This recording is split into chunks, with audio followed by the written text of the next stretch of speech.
Bağrında özken edim, ecrini tökken edin. Sen jırak dilim veyran, veslinge men yetelmey. Sen bağrın aziz vatan, har buldu bugün qasam. Yat şutta meyli öley, senindin vaz geçelmeymen. Bicar musafirmen, dili dadet elem. Merdan musafirmen, kalbi goya alem. Sersan musafirmen, bəxti üçün can bergen. Yegane musafir men, xalqim üçün yaralgan men.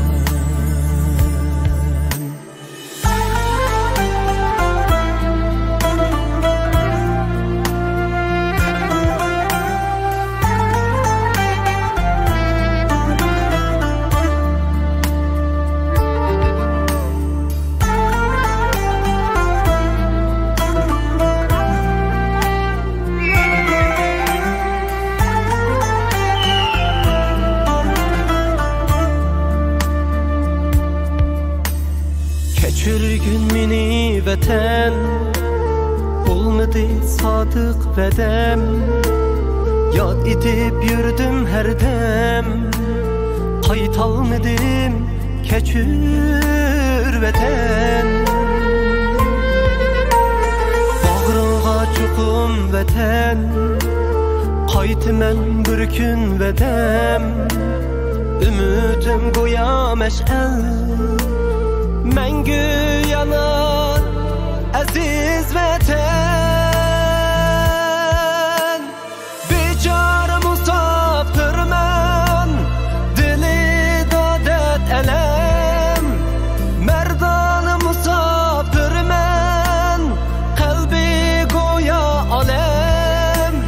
Sersan musafirmen, bəxti üçün can bergen. Yegane musafir men, xalqim üçün yaralgan men.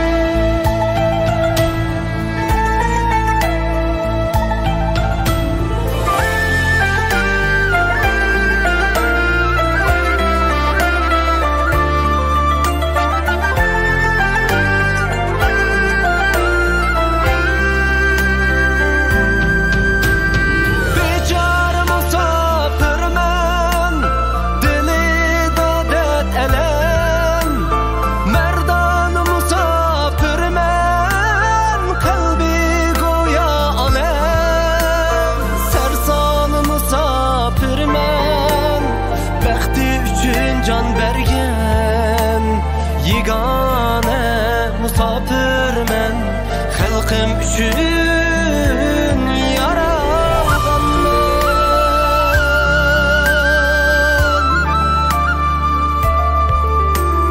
Xalqim üçün yaralgan men.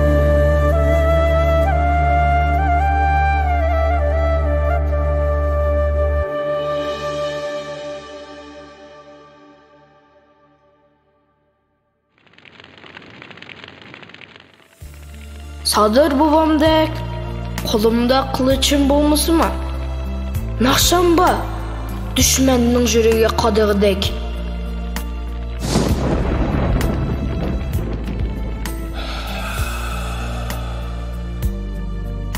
Ata-ananın kadrini jitim bilidi.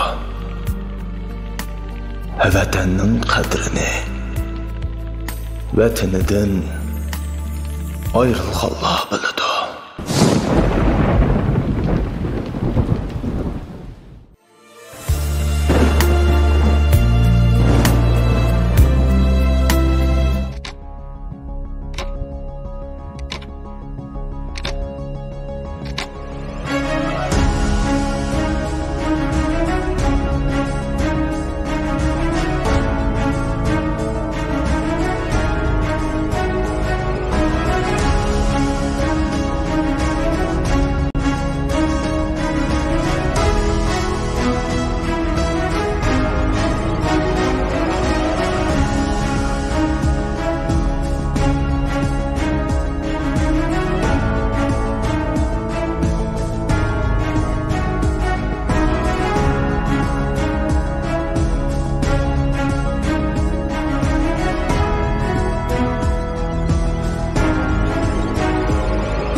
Assalomu alaykum, ekran oldidagi aziz qarindoshlar. Mustaqillik yulduzini programmasiga xush keldinglar. Program riyosatchisi Mirqadir Mirzatdin. Hammanglarga o'ttiq salom va oliy ehtirom. Oldingi sonimizda Abdullahat Nur apandim islom dinimizdagi vatan va vatanparvarlik to'g'risida so'ralgan savollarga oyat va hadislardan misol keltirib turib, nihoyatda tushunishli qilib javob berib o'tdi. Va programmaning vaqt cheklimasi sababli oxirida islom dinimizda vatanning o'rni qayerda degan muhim bir mazmun qilib qolgan edi. Shunga bugungi ekranimizga yanada Abdullahat Nur apandimni taklif qildik. Assalomu alaykum Abdullahat Nur apandim. Xush keldingiz. Va alaykum assalom va rahmatulloh. Rahmat. Undaqda men ko'pchilikning vaqtida bek olmay, biz oldin qaytim qilib qolgan shu mazmun, ya'ni islom dinimizda vatanning o'rni qayerda degan shu mazmun bilan boshlab ketgan bo'lsak, qani marhamat. A'udhu billahi mineşşeytanirracim. Bismillahirrahmanirrahim. Assalomu alaykum qarindoshlar. İslam dinida vatanning o'rni qayerda degan savolga javob berish uchun oldi bilan islom dini nimalarni eng yuqori o'rinda ko'radi? Islom dinining eng yuqori o'rinda ko'rgan narsalarini bir ko'rib chiqsak, aningdan keyin vatan, u islom yuqori ko'rgan nuqtalarning nerida shuga tangshigan vaqtda tanlab baqqan vaqtimizda ko'rgan bo'ladi. Chunki yuqori tuvallik masalasi bu. Vatanning islom dinida yuqori o'rinda turamdi yoki tuvan o'rinda turamdi degan masalasi. Unda bo'lgandan keyin islom dini nimani yuqori o'rinda turdi? Bunga qarab chiqamiz. Hammamizga ma'lum, Allohning dargohidagi to'g'ridan islom dini. Islom dini Adem alayhisalomdan Muhammad alayhisalom qadar butun insoniyatning dini. Unda bo'lgandan keyin islom dini Allah tarafidan bizga din sifatida evatilishda bizni dunyo va oxiratda baxtli qilish uchun evatgan. Bizni Allah'ın islom diniga e'tiqod qilasizlar, islom dinining amri farmonlariga bo'ysunasizlar deyishning sababi, shunday qilsanglar dunyodami baxtli bo'lasizlar va oxiratdami baxtli bo'lasizlar. Shunday qilsanglar men sizlardan rozi bo'laman degan mazmunda islom dinini bizning dinimiz qilib evatgan. Unda bo'lganda bu islom dini insoniyatga nima qilib turadi?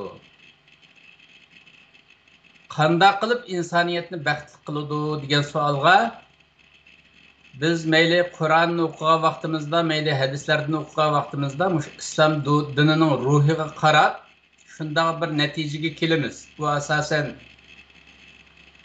şu islom ulamolarininki qo'lga keltirgan natijasi va boshqa millatlar shunday qaraydi. Şu vatan, şu kulliyat hams deyilgan islom dini eng ahamiyat bergan 5 turlik nuqtaning hammasininki qal'asi deb qaraladi. Vatan kulliyat hams deb ataladigan 5 türlük narsa var. Bunu bazılar ad-dururiyatul khams deb ataydı. Bizning dinimiz 5 narsani qo'g'dash uchun kelaylik. Islom dini 5 narsani muhofazat qiladi va qo'g'daydi. 5 narsaning birinchisi insoniyatning dinini qo'g'daydi. Ikkinchisi insoniyatning aqlini qo'g'daydi. Allah yaratgan vaqtga Adem Aleyhisselam'a berilgen akıl ta kıyametçi devam kılsın deb insoniyatning aqlini qo'g'daydi. Üçüncüden insoniyatning neslini qo'g'daydi. Dördüncüden insoniyatning mal mulkini qo'g'daydi. Beşinciden insoniyatning canını qo'g'daydi. Buni tartib bo'yicha demedim de.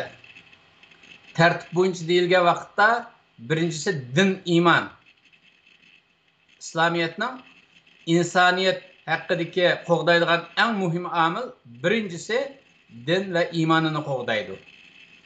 Ikkinchisi canini qo'g'daydi. Üçüncüsü aqlini qo'g'daydi. Dördüncüsü neslini, evladını qo'g'daydi. Beşincisi mal ve mülkünü qo'g'daydi. Bu 5 narsani qo'g'dash uchun kerakli. Shariatning maqsadi mush 5 narsani qo'g'daydi. Har qanday narsa mush 5 narsaga buzg'unchilik qiladigan bo'lsa, uni cheklaydi islom dini. Har qanday narsa mush 5 narsani muhofazat qiladigan yoki kuchlantiradigan bo'lsa, uningga amr qiladi. Demakchi bo'lgan gap, islom dinining har qanday amr farmoni, farz, vojib, sunnat, mustahab hammasi mush 5 ni qo'g'dash uchun. Qimma degan harom, makruh deyilayotgan cheklangan narsaning har qanday mush 5 narsani qo'g'dab qilish uchun. Buningga İmam Şatibi rahmetullahi alayhining gapi va buningga yolg'iz mush islom ummati qatilgan narsa emas, boshqa millatlarni qatiladi. Mush islom dini insoniyatning mush 5 narsani qo'g'dashga kelganligini boshqa millatlarni qatiladi deydi. Nima uchun bu 5 narsa bek muhim degan vaqtda mush 5 narsa hozir sanalgan 5 narsa insoniyatning jon tomiri. Mush 5ninki birsi bo'lmay qolib qolsa, insoniyat dunyoda qolmaydi, yo'qolishga mahkum. Masalan, insoniyatda din va iymon qolmaganda insoniyat o'zininki yaratilish funksiyasini yo'q qilgan bo'ladi, qiyomat bo'ladi. Insoniyatda din iymon qolmaganda qiyomat bo'ladi. Ya'ni insoniyat yo'q bo'ladi. İkincisi nima aytdi? Jon.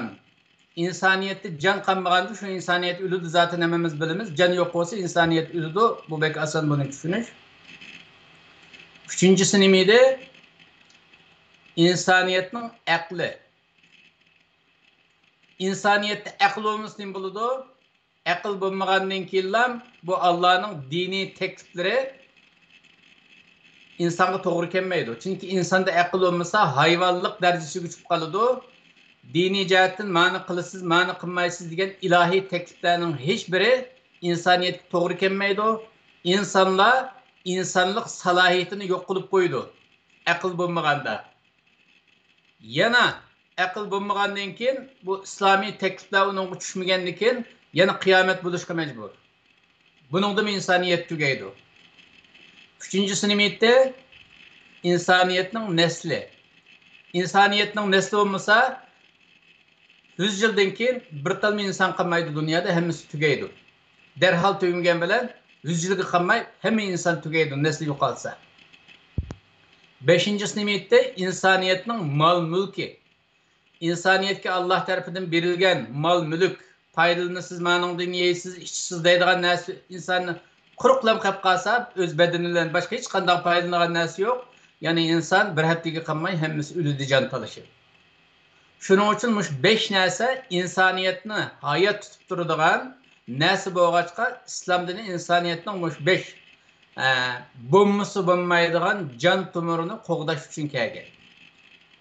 Endi biz maqsad vatanning nima ekanligini bilmoqchi edik ku savolda. Endi Alloh vatanni nega qo'ydi? Mush 5 muhim jon tomirdan ustiga qo'ydimi, o'tirga qo'ydimi, pastga qo'ydimi? Buningga qarab baqsaq bo'ladi. Buningga qarab baqish uchun Qur'onga qaraymiz, chunki Qur'on Allohning kalomi. Hamma narsani Qur'on bizga deb turdi. Shuning uchun buni bilish uchun Qur'onga qaraymiz. Alloh subhanahu va taolo Qur'oni Karimda shunday degan. Bismillahirrahmanirrahim. وَلَوْ أَنَّا كَتَبْنَا عَلَيْهِمْ أَنِ اقْتُلُوا أَنفُسَكُمْ أَوْ اخْرُجُوا مِنْ دِيَارِكُمْ مَا فَعَلُوهُ إِلَّا قَلِيلٌ مِنْهُمْ. Biz bu insanlara yüzünü şu Müslüman da pisablap, yüzünü insan da pisablap, Müslüman da pisablap tuğan insanlara biz üzemlerini öldürüp itinler, ya ki vatanlardan taşlap çıkıtınlar desek, hiçbirisi qilmaydi deb Allah nəhayət qattiq tənqid qılıvatıdı. Ma ayetni hozir mandaqlam tərcümə qılğan vaqtda tushungili bo'lmaydi. Şunu tushunish uchun buni biroz oq ko'rinishga ketamiz. Oq ko'rinishga ketgan vaqtimizda bu oyat hijratning 2-yil nozil bo'lgan. Payg'ambar alayhisalom Makka dan Madinaga hijrat qilib 2-yil nozil bo'lgan. Bedir urushidan keyin nazil bo'lgan oyat. Payg'ambar alayhissalom Madinaga kelib lan shu 2-yili Anas ibn Malikning uyida Madina anglashması, Madina sözleşmesi degan bir xalqarалық deymizmi? Şu etrafdagi şu davlatninki insonlari bilan bir sözleşme hosil qilgan o'tirisda. Buni Kitabul Madina deb atiladi, Sahifatul Madina deb atiladi yoki Vasiqatul Madina deb atiladi. Shu chaqda Payg'ambar alayhisalom hijratning 2-yili Madina xalqi bilan imzolagan bir to'xtamnoma bu. Bu to'xtamnomada Payg'ambar alayhisalom bu 50 necha moddalik to'xtamnoma hozirgi asos qonun tuzib chiqargan asos qonun mutaxassislari buni Madina asos qonuni deb ataydi hozir. Bu asos qonun degan mavzuga 1-2 yilni yoqqa chiqayotgan narsa. Mush taraqqiy qilgan g'arb davlatlarimi o'sha tarix jihatdan har nuqtadan hamma narsa qildi badamlimi? Mushulning asos qonun tuzguniga bizning tarixidan 7-8 yillik tarixni aran diyalaydi. Biz o'sha 700 yilning oldida 800 yilning oldida asos qonun tuzib chiqqan madaniyatlik millat deb o'zini anglaydi. Şu asos qonunda 7-8 yilning oldida tuzilgan asos qonunda hozirgi mavjud asos qonunining 95% yo'q. Shundoq kamtuk chala narsalarni asos qonun deydi bular. O'zining tarixiga qarab. Ammo bizning islom tariximizda 1400 yil ilgari hijratning 2-yili Payg'ambar alayhisalom Madinaga kelgan emas, Madina xalqi bilan bu to'xtamnomani imzolaydi. Bu to'xtamnomani imzolashning asosli sababi bir islomiy bir davlat qurib chiqish.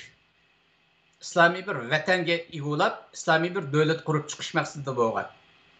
Shuning uchun bu to'xtamnomaning ichida Avs va Xazraj qabilalari bor. Bular 150-200 yildak bir-birini urush qilib, birisini nadi ko'rsa o'ltiradigan darajada birisi-birisiga dushman ikki qabila. Avs Xazraj bor. Men buni faqatlam tilga olishimda asosli cho'ng birisi-birisiga dushman ikki qabila bo'lg'achqa da'atiman. Qag'ana Madina vasiqasi tafsili qas qabilalarning ba'lig'i hammasi yoziladi. Endi uni hozirgi masohbatda deyish bo'lmaydi, chunki u cho'ng bir vasiqa, uni biz suhbatdan tugitib bo'lmaydigan narsamdi. Shuning uchun mushunchilik deb aytib ketaman. Bu yerdan Avs Xazraj qabilasi va ikki dushman qabiladan. Bularning orasida Makkadan kelgan muhojirlar va Madinalik ansarlar va bular musulmon. Bu Medine etrafında Hristiyanlar var. Bu Medine etrafında Yahudiler var. Aş anlaşmanın içinde Yahudilerin içinden en meşhur İslamiyet'e düşmanlık kılgan Beni Qaynuqa, Beni Nazir. Yani birisinin ismini unutup kaldım mı? Yahudilerin 3 kabilesi var. Şular mı var? Şimdi biz Medine to'xtamnomasining imzolaymiz. Mushu hammamiz mush yangidan qurilgan, mush yangi vatanning, mush davlatning fuqarolari degan mazmunda imzo qo'yilgan bir to'xtamnoma bu. Bu to'xtamnomada yangi qurilgan Madina davlatining haq-huquqlari, vatandoshlik majburiyatlari, vatandoshlik mas'uliyatlari va vatandoshlik huquqlari bayon qilingan. Bir moddasida bizning dinimiz, musulmonlarning dini biz o'zimizga doir, sizlarning yahudilarning dinini o'zanligiga doir mushu moddaga qo'l qo'yib, mushu Madinaga vatandoshlikni qabul qilsanglar, biz sizlarga chaqilmaymiz, sizlar bizga chaqilmaysizlar. Faqatla mushu imzoga qo'l qo'ygan vatandoshlarga